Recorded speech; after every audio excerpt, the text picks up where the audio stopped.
그러니까 촛불을 언제든지 켤 수 있다. 너희들 정신 차려라. 어차피 정치라는 게 상대방을 끌어내려야 자기가 올라갈 기회도 생기는 건데 그래서 흠집 내고 발목 잡기 하고 있는 거고 사실 강경화 후보자에 대해서는 저도 총평은 그래도 새누리당에서 제일 깨끗한 놈보다 더 깨끗해.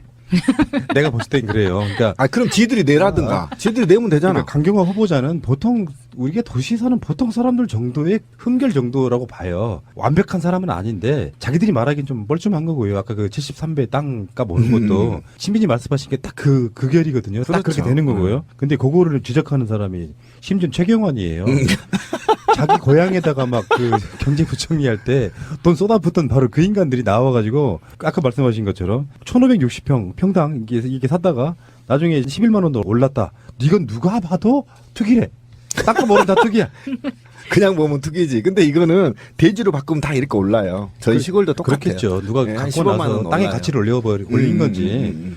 그리고 투기라는 게 그런 거잖아요. 다른 방송에서 말씀을 똑같이 드렸는데 투기는 필연적으로 유장 전입이랑 연결이 돼서 농지 같은 거 살 때는 특기 전입이 그렇죠. 필요해요. 네.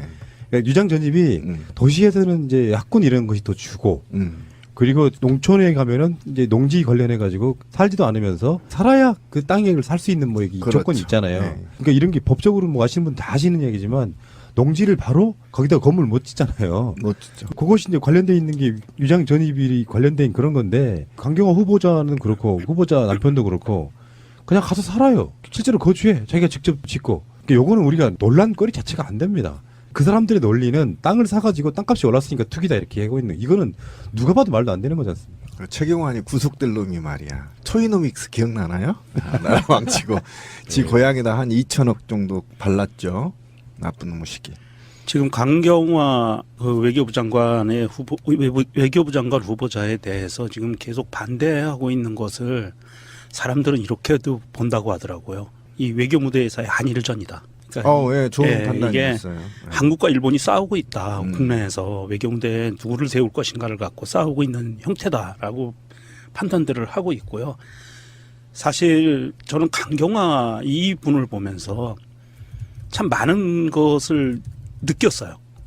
그러니까 이게 아마 다른 분들도 느꼈을 테지만 사실 이 사람이 뭐 입지전적이니 뭐 어쩌는 이런 게 중요한 게 아니고 과연 대한민국이라는 나라가 조선시대를 다 통틀어서 이만큼 외교 무대에서 역량을 가질 수 있는 사람 그리고 인적 네트워크를 가진 사람을 과연 몇 명이나 키워봤는가. 이 강경화라는 사람은 대한민국이 키운 외교 무대의 인재 중에서 손가락 안에 드는 사람이에요. 유엔에서 오랫동안 사무총장 3명을 겪은 전문가고 인권운동가고 이런 사람. 그 최근에 그런 비슷한 사람이 한 명 있었죠. 반기문 씨라고. 사실은 대한민국에서 이렇게 전 세계를 대상으로 유엔이라는 큰 그 조직 안에서 전문가를 키운 거는 반기문과 강경화 이 두 분밖에 없어요. 아직은. 지금도 많은 분들이 그 안에서 일을 하고 있지만 그렇다면 이 강경화라는 사람은 대한민국이 키워낸 인재인데 이 인재를 단지 여자라는 이유만으로 또 하나 단지 서울대 출신이 아니고 외무고시 출신이 아니라는 이유만으로 이렇게 반대를 한다는 것은 이거는 정말 국익에 굉장히 반하는 행동인 거예요. 그러니까 한일전이란 말이 굉장히 이제 정확한 말인데 강경화 외교부 장관 후보가 위안부 할머니 관련해서 등의 재검토 얘기가 있었고 일본의 친일 2, 3세대들의 정치인들이 일본의 극우 세력들의 사주를 받아서 강경화 후보를 굉장히 디스할 수도 있다. 이런 견해 굉장히 좋은 견해입니다. 왜 그러냐면 일부의 자기 조상들이 일본과 뜻을 같이 하고 일본 밑에서 먹고 살았다고 해서 굉장히 일본과 우호적인 이런 스탠스를 취하는 정치인들이 꽤 있어요. 저는 그것을 일본과 학술, 극우 세력들과 학술 교류 또는 연구비 지원 등을 통해서 룰라이트가 만들어진 것처럼 그들에게는 반드시 있다. 무엇인가 아까 말한 대로 비예무고시 출신이라고 해서 또 외교부의 친 세력들의 외교부들이 로비를 통해서 자유한국당 로비를 통해서 굉장히 강경화를 디스하고 있다. 이런 측면은 굉장히 깊게 들어가서 들여다봐야 될 굉장히 중요한 팩트인 것 같아요. 오늘 한 가지 뉴스가 나온 게 뭐냐면 외교부 직원들이요 성명서를 냈어요. 강경화 후보자만큼 적합한 외교부 장관 후보자가 없다. 그러니까 이 외교부에 있는 그 공무원 노조 외교부 지부에 있는 분들이 성명서까지 발표할 정도였어요. 그러니까 이 야당들이 이것을 대놓고 그렇게 반대만 하기는 쉽지 않은 것 같다. 그리고 반대해서 안 된다. 이런 인재를 그냥 다시 또 우리가 외교부 장관으로 임명하지 않으면 이분이 어디를 갈 것 같아요? 다른 나라로 갈 거 아니에요. 유엔으로 다시 가든지 여러 가지 방법이 있겠지만 그 이런 소중한 인재를 우리가 이런 또 그분이 갖고 있는 네트워크, 외교 무대에서의 인적 네트워크를 우리가 전혀 사용하지 못한다. 그동안 우리는 외교에 있어서는 항상 코리아 패싱이라는 말도 안 되는 말도 있었지만 외교 무대에서는 계속 왕따였어요. 중국에 가서건 미국에 가서건 유럽에 가서건 이 인적 네트워크로 활용할 만한 게 없거든요. 외교부 장관들이 그렇게 일을 못했기 때문에 그래서 꼭 필요한 후보다. 그리고 위안부 할머니들도 강경화 후보자 임명해라 성명도 똑같이 발표하고 있고요. 결정적인 하자 없음. 청문회 해보니 언론들이 제기한 대부분 다 거짓말이었음. 의혹들 대부분 다 거짓말이었음 이런 거고요. 근데 잔잔한 화제가 난 게 이제 어제 그 투석에서도 이야기를 했습니다만 친정 부모님을 딸이 모시는 남편 재산과 서로가 재산을 모른 채로 내가 벌어서는 우리 친정 엄마 봉양하고 남편은 남편대로 그렇게 해서 서로 간의 재산 관계를 전혀 이렇게 교류하지 않는다는 거예요. 아, 요거 멋있습니다. 그래서 지금 뭐 난리 났어요. 거기다가 뭐 전 의원까지 나서가지고 이 부분에 대해서는 높이 평가한다. 굉장히 높이 평가하는 여성들이 쌍수를 들고 환영하는 그렇죠. 상태. 보통 뭐 한국의 여자분들 친정 부모님이 용돈 모르게 주는 경우도 있고 그죠. 그렇죠. 왜냐하면 이거는 강경화 이 후보가 일단 본인이 탄탄한 직업이 있기도 하기 때문에 수입이 있기 때문에 이게 가능했다고도 보긴 하는데 일단 이게 통장 관리를 각각 했다는 거 아니에요? 멋지네요. 네, 청문회에서 나온 얘기로는 남편 재산 는 남편이 관리를 하고 내 재산은 내가 관리를 했기 때문에 남편이 샀던 토지나 이런 부분에 대해서 당시에 자기가 정확하게 자세하게 모를 수 있었다. 이 부분에 대해서 그래서 사과를 한 거였거든요. 근데 보통은 저도 그렇거든요. 저도 통장 안 섞었었어요. 근데 보통은 이게 이분은 근데 유엔 가기 전부터 이렇게 하신 것 같은데 지금은 또 많이 이렇게들 살고 계시지 않나? 나도 그러고 싶다 진짜. 용돈 받으면 꽝이야. 씨. 그러니까 이런 내 경우는 인생 완전히 꼬였어. 남편도 경제력이 있어야 됩니다. 그럼. 그래서 서로 간에 이렇게 그러니까 사실 그게 맞잖아요. 엄밀히 따지면은 뭐 직장이 없는 주부들이야 좀 경우가 좀 다르겠지만 남편이 이해해주고 사이가 나빠서가 아니라 금전적으로 딸밖에 없는 집안에서 큰딸이라고 하는데 이분이 경제력이 있어요. 유엔 같은 데 가서 이제 연봉 보면 많이 받을 거 아니에요. 얼마나 그렇죠. 받을지 많이 모르지만 받죠. 그럴 때 그 돈을 다 시댁 남편한테만 주고 그렇게는 안 사는 거 아니에요. 그러다 보면 나중에 불편해질 수 있으니까 경제에 대해서는 서로가 이렇게 생활에 있어서 더치페이 같은 거죠. 네. 아니 근데 그게 제 친구 공무원 부부도 그렇게 해요. 그러니까 집 살 때 반반씩, 양육비도 반반씩. 정확히 반반씩 하더라고. 근데 이 룰을 깨면 사람 취급 못 받아요. 굉장히 남자가 더 고달프요 사실은. 왜 그러냐면 남자는 돈이 해프잖아요. 그러니까 떨어졌다 그러면 사람 취급 못 받으니까 굉장히 거기에 스트레스 쌓이더라고. 나처럼 확 맡겨버리고 그냥 없으면 없는 대로 사는 게 낫지. 그러니까 이 집안이 그 딸만 택시라고 하는데 그럼 예전 같으면 아들이 없으면은 진짜로 제대로 부양해줄 가족이 없는 거예요. 그럼요. 지금은 시대가 엄청나게 많이 바뀌었고 그래서 그렇게 한다는 거에 대해서 많은 분들이 어쩌면 당연한 걸 수도 있는데 아직도 한국적 문화는 좀 그게 안 되는 측면이라. 근데 통장을 따로 관리를 하고요. 공동으로 드는 비용은 공동으로 모아서 쓰면 되니까요. 차라리 한국도 이런 문화가 정착할 수 있는 계기가 됐으면 좋겠네요. 근데 그건 직장인들 이야기고. 그러니까 아까 우리 주부들 같은 경우 좀 다르죠. 명종님이 얘기한 거 보니까 참 감동이네요. 대한민국에서 대한민국 공무원 노동조합이에요. 외교부 노조 지부인데요. 네. 그 한상구 위원장인데 노조가 이렇게 발표하기가 굉장히 어렵거든요. 우리나라 역사에서 없었어요. 최초라고 해요. 예, 저도 이제 노조 간부 한 13년 하는데 그 지자체장 뽑히는데 환영한다고 이 논평을 발표하는 건 이례적인 거고요. 그만큼 지자체장이 아니라 외교부 장관. 그러니까 우리는 지자체인 거잖아요. 그러니까 우리는 지자체장이 이제 뽑히는데 그 사람 뭐 반대한다고 또는 찬성한다고 반대한다고는 해봤는데 찬성한다고는 한 번도 안 해봤거든요. 13년 동안. 그래서 외교부 노조가 이렇게 발표하는 건 그냥 발표하는 게 아니에요. 노조만의 기준이 있거든요. 그 기준에 맞기 때문에 또 이걸 발표해도 내가 어용이라는 소리를 듣지 않겠다라는 자신감이 있기 때문에 발표하는 그렇죠. 겁니다. 굉장히 이례적이고요. 아까 대한민국 최초라고 하는데 저도 처음 봤어요, 지금.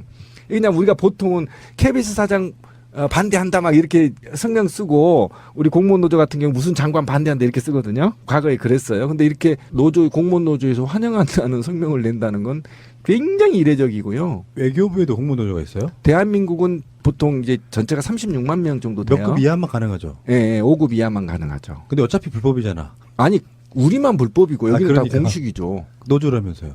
아, 노조인데 어. 공무원 노조를 허용이 됐어요. 전공노만 공무원 허용이 노조는- 안 된 거예요. 공무원 아, 노조는 그렇구나. 예. 전공노만 이 설립증을 뺏어가고요. 나머지는 99개 노조는 다 설립증이 있어요. 저런 불법스러운 사람들. 불법이 아닙니다. 법의 노조. 헌법적 노조, 헌법 노조. 예. 강경화 후보자는 그러면 이제 마지막으로 이런 얘기를 짧게 한번 해보자고요. 문재인 대통령이 임명을 강행해야 할까요? 문재인 대통령이 강경화 후보자를 외교장관의 국회 동의 없이 임명을 강행하는 것이 더 좋겠다 아니다만 한번 말씀을 해보세요. 일단 저는 단호해요. 임명해야 된다. 왜 그러냐면 그 이유가 별로 큰 한방이 없어요. 우리가 말하는 큰 한방이 없단 말이죠. 큰 한방이 없는 것이고 그 다음에 지금 저는 삿바 싸움이라고 생각합니다. 그렇지. 힘겨루기. 네, 힘겨루기인데 이걸 가지고 협치를 할 거냐 말 거냐 개소리 같은 거 하는데요. 국민은 자유한국당이 협치를 원치 않습니다. 문제는 국민의당도. 문제는 국민의당인데. 국민의당이 지금 돌아설 거라고 저는 판단되거든요. 그래서 만약에 포결에 들어가면 어떨지 될지 모르겠지만 어쨌든 저는 자유한국당하고는 사실 협치는 불가능하다. 제가 볼 땐 그래요. 지금 대통령 된 지 한 달도 안 됐거든요. 지금 뭐 하나 도와준 거 있나요? 나는 이게 너무 괘씸한 거예요. 자기들이 나라 이렇게 만들어 놓고 적어도 한 3, 4개월은 도와주다가 그러다가 발목을 잡든가 아니면 도와줬더니 너 개판이다 이렇게 해서 딴지를 걸든가 그것도 아니고 첫날부터 딴지 걸어서 지금까지 뭐 하나 도와준 게 있나요? 자기들 다 망쳐놓은 거? 그 다음에 이제 두 번째로 국민의당에 만약에 국민의당이 반대한다면 국민의당은 이제 소멸의 길을 갈 거다. 적어도 제가 오기승 많이 외우세요. 왜 그러냐면 지금 국민의당이 그동안에 광주에서 사랑을 받았던 거에 보답하려면 지금 문재인 대통령, 문재인 정부의 협치를 해서 그 협치 속에서 자신들이 나아갈 방향을 결정하는 게 맞다. 그런데 자유한국당하고 부안해동에서 현 적폐 청산을 위한 새 정부의 발목을 잡는다고 한다면 제가 볼 땐 적어도 소멸이 되거나 분열될 겁니다. 그중에 몇 명은 적어도 다시 당을 깨고 더불어민주당으로 올 가능성이 굉장히 높아서 판단 잘해야 된다. 양쪽에서 맞을 수 있다. 명령님은 제가 보기에는 아까 잠깐 말씀드린 것처럼 다음 주에 대통령이 제안한 상임위원장 회동이 있고 나면 그냥 표결로 통과될 것 같아요. 그래서 강행을 할 이유가 없는 것 같은데 혹여 잘못되더라도 이거는 대통령이 반드시 강행해야 될 부분이다. 이 강경화 후보자 같은 경우에는 지금이 아니면 이 양반이 오랜 기간 동안 유엔에서 쌓아온 그런 네트워크와 경력을 대한민국이 활용할 수 있는 기회가 전혀 없다. 이제는 돌아갈 수 없는 강을 건널 수도 있어요. 강경화 씨의 대상으로는. 그래서 이번에는 이분을 우리가 반기문 씨는 좀 이상한 행동과 마인드 때문에 우리가 내쳤지만 뭐 우리가 내쳤다기보다는 본인 스스로 다시 나갔지만 이 강경화 씨 같은 경우에는 반드시 대한민국 외교부 라인에서 대한민국의 외교를 책임질 수 있는 그런 인재로 우리가 계속 좀 부려먹어야 된다 이런 생각입니다. 그러면 마차님은 저는 한 발 물러서면 좀 실망할 것 같아요. 그래서 저희는 오히려 네, 강한 대통령을 원하고 그리고 언론의 역공이 생기면 새날이 열일하면 된다고 생각합니다. 오, 한 방에 끝나네 뭐. 역시 젊어요. 지금 네, 그 깔끔해요. 자유한국당이 이제 김상조 후보자 부인은 고발하겠다고 하고요. 강경화 후보자에 대해서도 뭐 투기네 뭐로 법적 대응하겠다고 정말 이상한 삽질들을 하고 계시는데 그럼 새누리당 의원 아니 자유한국당 의원들 다 한번 예. 재정비 해봤으면 좋겠어요. 그러니까 필연적으로 한번 넘어야 될 산인 건 맞고요.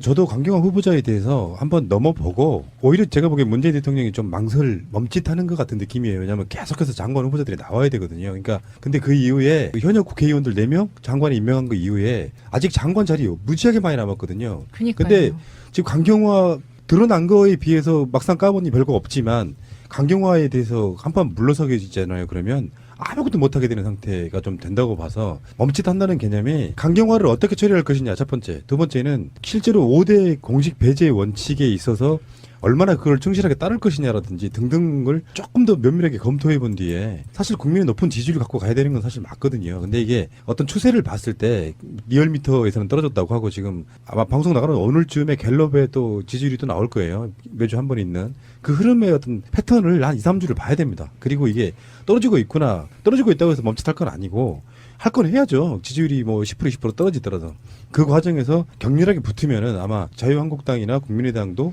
만만치 않은 대상을 좀 일깨야 될 거라고 봐서 한 번은 부딪혀야 된다고 봐서 저는 임명 강행해라. 저도 이렇게 그런 쪽이에요. 그리고 그 더불어민주당 의원들이 청문위원들이 좀 더 세게 나갔으면 좋겠어요. 왜 이렇게 뜨지 못하고 있는 건지 안타까운데요. 공격성을 좀 보였으면 좋겠어요.